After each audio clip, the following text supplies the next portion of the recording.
opportunities with learning opportunities. Sure, absolutely. Now, you're so prolific in all the stuff that you write and record and everything, so I'm not sure. I know this was from you, but I don't remember where I saw it. But you talked about in free throws, when a basketball player gets fouled and goes to the line and they get 2 free throws, what's the difference in shooting percentage between the first free throw and the second free throw? You want to guess, or I remember you sharing that number, and it was definitely it was noticeable, but it's about 12 or 14%. Yeah. So there's better. There's an adjustment to that second free throw. My dad and I golf every week, and we've got good stories to tell, some stories we can't tell. But one would be like, hey, on the first green, I don't know how fast they are. Put 2 balls down, practice, because practice greens are different than the course greens, unfortunately. Yep.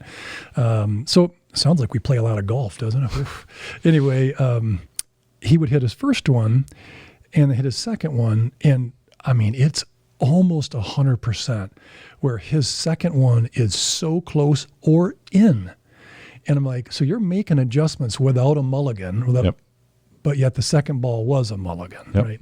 So you got to know how fast the greens are. Does it move one way? Is it bent grass? Is it, Kentucky bluegrass, or, the horse or deer ride by?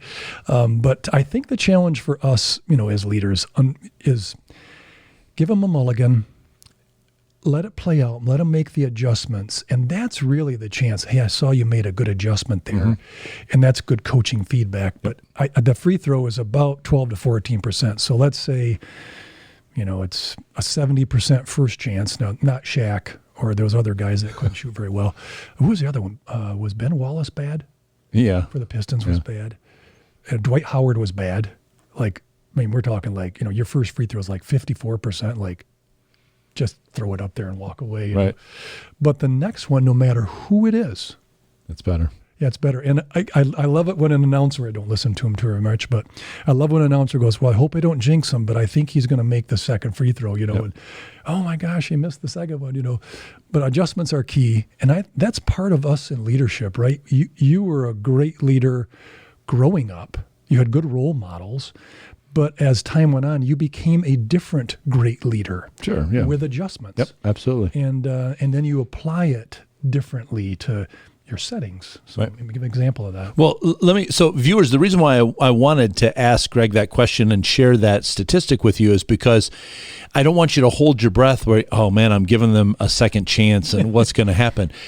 Statistically, and we the numbers are on the side of making this claim that if you give them a second chance with the ability to tweak something in there, it's really very likely that second chance is going to be much better. And so that's why I think that I kind of made that joke at the beginning. Well, you don't want to just throw them around like crazy.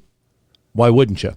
I think as long as you don't just give them hit another one, take another shot, do another meeting, and without any coaching, that one you might be just kind of wasting it. But if there's the opportunity to, all right, put your hand over here, or put the ball down here, or realize that in this meeting, because it's later in the afternoon, or with this group, because of when you give that little tweak, you should expect it to be better the second time. So go ahead and do the mulligan. Hey, I'm Greg from the Craig and Greg Show. And if you've enjoyed this clip, please go for the full edition and subscribe so you get notified when we send another episode for you to be challenged as a leader.